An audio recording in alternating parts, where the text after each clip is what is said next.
An extremely important development is the continuing transition from paper and pencil assessments to digital assessments. New York State recently announced its contract for the next 5 years of its high-stakes testing program, which for the first time will include a provision for computerized testing. In fact, we're seeing this across the board in the development of assessments today. This transition, we believe, has significant implications for teaching and learning, and it also has significant implications for the kinds of expertise we as a developer must have and the kinds of processes we must implement in order to take full advantage of the capabilities digital platforms afford to create both rigorous and nuanced assessments. Close reading is at the heart of current and emerging instruction and assessment practices. One such practice is literary analysis, in which the student reads and studies, or closely reads, 2 texts for comparison. The student can then be tested for comprehension with an item known as an evidence-based selected response, or EBSR. The EBSR has 2 parts.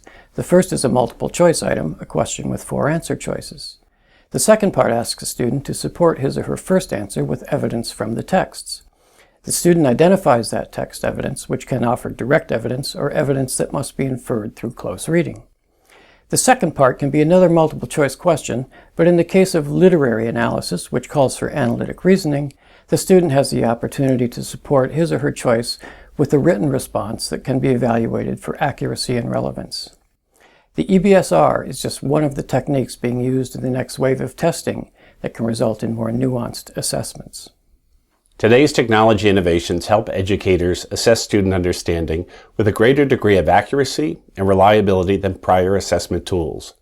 Technology-enhanced assessment tasks like drag and drop, interactive graphics, and draw your own solutions can provide teachers with a window into student thinking, which gets to the heart of good classroom instruction. Rich, manipulative tasks can require students to physically model their thinking as they seek to find answers to real-world engaging problems. Such activities are at the heart of the new standards in science and mathematics. National standards, including Common Core and Next Generation, and state standards, communicate values. As college and career readiness expectations intensify, our values are shifting, from factual knowledge to conceptual understanding. Understanding is built through the combination of content with practical experiences like investigation, analytical thinking, and problem solving. So to measure understanding and application of learning to new contexts, performance assessments, tasks designed to engage students in cognitively challenging tasks that are authentic and complex, are a better fit than multiple choice questions. International tests have historically valued performance tasks through reasoning, complex problem solving, essays. Now, authentic assessments, portfolios, and multiple measures are becoming more prevalent.